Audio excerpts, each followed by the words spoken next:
पैसा एक ऐसी चीज जिसे एक भिखारी से लेकर एक बिलियनर तक हर कोई इसे पाना चाहता है। ये सिर्फ एक कागज का टुकड़ा नहीं पर अपने आप में ही एक नशा है। पैसा एक ऐसी भाषा है जिसे पीएचडी करे क्लर्क से लेकर एक अनपढ़ एमएलए तक सब जानते हैं। ये पैसा ही तो है जिसने जंगलों में रहने वाले इंसान को इन बादलों को छूती इमारतों से लेकर हवा से भी तेज दौड़ने वाली गाड़ी में बिठाया। पैसा एक ऐसी कागज का टुकड़ा जिसकी खुद में कोई औकात नहीं, पर ये आपको दूसरी चीजों की कीमत बताता है। अब सवाल ये है कि पैसे में आखिर इतनी ताकत आई कहां से? चलो थोड़ा डिटेल में समझते हैं। आज से हजारों साल पहले इंसान लेन देन के लिए बार्टर सिस्टम का यूज करता था, जहां एक चीज खरीदने के लिए आपको कोई दूसरी चीज देनी पड़ती थी।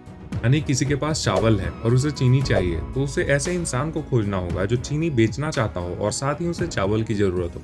ऐसे कई प्रॉब्लम्स की वजह से लोगों ने कुछ अलग सोचा और शुरुआत हुई कमोडिटी की। इंसान ने हर एक चीज को पैसा बना दिया जो सबके काम आता था, और लोग पशु, अनाज, टोबैको और अल्कोहल के जरिए व्यापार करने लगे। लेकिन इसमें भी एक दिक्कत थी। इस बात का पता लगना बहुत मुश्किल था कि मेरे पास जो चीज है उसकी सही कीमत क्या है। और कमोडिटी वक्त के साथ खराब भी हो जाया करती। खरीदे जानवर मर जाते, अनाज सड़ जाता। अब इंसान को कोई ऐसी चीज चाहिए जो यूनिवर्सल हो, और शुरुआत हुई सोने और चांदी से बने सिक्कों की।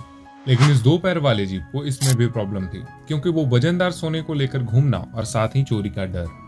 तो कुछ सुनार और दूसरे लोगों ने मिलकर एक उपाय निकाला। उन्होंने लोगों से कहा कि अपना सोना हमारे पास रख दो, हम इसे संभाल कर रखेंगे। बदले में सुनार उसे एक कागज का टुकड़ा देता जिसमें लिखा होता कि मेरे पास आपका इतना सोना रखा हुआ है, जिसे IOU कहा जाता। IOU मतलब कि मैं आपका कर्जदार हूँ, जिसे दिखाकर लोग कभी भी अपना सोना वापस ले जा सकते। सबको ये आइडिया काफी अच्छा लगा और लोग अपना सोना उनके पास रखने लगे। लेकिन फिर कुछ टाइम बाद सुनार लोगों को ये रियलाइज हुआ कि ये सिस्टम बनाने के बाद लगभग कोई भी इंसान अपना सोना वापस लेने आता ही नहीं, और सब बस उस रसीद के जरिए ही व्यापार करने लगे थे, क्योंकि सबको यकीन हो गया था कि रसीद है मतलब सोना भी होगा ही। अब ये चीज समझने के बाद सुनार लोगों को लालच आ गई। अब उनके हाथों से बने रसीद ही पैसा बन गया था, इसीलिए उन्होंने फर्जी रसीदें बनाना स्टार्ट कर दी। उनके पास तो सोना होता भी नहीं था, लेकिन फिर भी वो ज्यादा रसीद बनाते जाते। ऐसे स्टार्ट हुआ दुनिया का सबसे बड़ा लीगल स्कैम, जो आज भी चल रहा है। वो सोना संभाल के रखने की दुकान दुनिया की पहली बैंक थी, और वो रसीद दुनिया की पहली करेंसी। अगर मैं आपसे पूछूं कि एक बैंक कैसे काम करता है, तो आप कहोगे कि हम जो पैसे बैंक में डिपॉजिट करते हैं उसे बैंक दूसरों को लोन देता है, और उस पर कुछ इंटरेस्ट चार्ज करके बैंक प्रॉफिट कमाता है। Simple, right? अब इस एक्सप्लेनेशन के हिसाब से बैंक की ऑपरेशन कुछ ऐसी होगी जैसे कल सुबह आप 1000 रुपए डिपॉजिट करने के लिए बैंक गए। आपने 2 500 के नोट बैंक में जमा करवाए। उसके बाद बैंक क्या करेगी, वो अपने रूल के हिसाब से 10% कैश रिजर्व रखेगी और बचे हुए 900 रुपए किसी और को लोन पर दे देगी। और अगर ये बैंक उस लोन वाले इंसान से ईयरली 12% इंटरेस्ट चार्ज करती है और आपको ईयरली 4% इंटरेस्ट देती है, तो बीच का जो 8% बचा वो हुआ उनका प्रॉफिट, राइट? और इसी बेसिक प्रिंसिपल पे दुनिया के सारे कॉमर्शियल बैंक्स ऑपरेट करते हैं। लेकिन बैंक्स बस ऐसे ही पैसा नहीं कमाते, इसके पीछे एक बहुत बड़ी गेम छुपी है जो मैक्सिमम लोग को नहीं पता। और वो गेम ये है कि बैंक्स आपके 1000 रुपए की डिपॉजिट को आराम से 10,000 रुपए बना के उससे बिजनेस कर सकती है। और वो कैसे होता है, चलो समझते हैं। मानो आप 1000 रुपए बैंक में जाकर डिपॉजिट करते हो। बैंक अपने रूल के हिसाब से 10% कैश रिजर्व रखेगी और बचे हुए 900 रुपए किसी और को लोन पर देगी। पर ध्यान से देखिए यहाँ हुआ क्या। आपको अपने पैसे डिपॉजिट करने के बाद अगर अपना बैलेंस चेक करोगे तो आपको वही 1000 रुपए दिखाया जाएगा। और इधर जिस इंसान को बैंक ने लोन दिया वो भी अपना बैलेंस चेक करेगा तो उसे भी 900 रुपए दिखाई देंगे। इसका मतलब आप दोनों के हाथों में 1000 और 900 रुपए की परचेजिंग पावर है, जबकि असल में बैंक के पास बस 1000 रुपए ही कैश है। मतलब उस बैंक ने बस अपने कंप्यूटर पर कुछ नंबर्स टाइप करके मार्केट में एक्स्ट्रा 900 रुपए की करेंसी क्रिएट कर दी, जो कि ऑफ कोर्स वर्चुअल है क्योंकि उसे बेक करने के लिए कोई कैश तो है नहीं। और ये गेम यही खत्म नहीं होता, ये और आगे बढ़ता है। जैसे जिस व्यक्ति ने 900 रुपए का लोन अप्लाई किया, उसने ऐसे ही तो लोन अप्लाई नहीं किया होगा, उसे भी वो 900 रुपए किसी चीज खरीदने के लिए चाहिए होंगे। और जब वो ये पैसा खर्च करेगा तो ये पैसा सिंपली उसके अकाउंट से किसी और के अकाउंट में ट्रांसफर होकर वहां डिपॉजिट होगा। और फिर से बैंक उस 900 रुपए का 10% रिजर्व रखेगा और बचे हुए 810 रुपए किसी और को लोन पर दे देगा।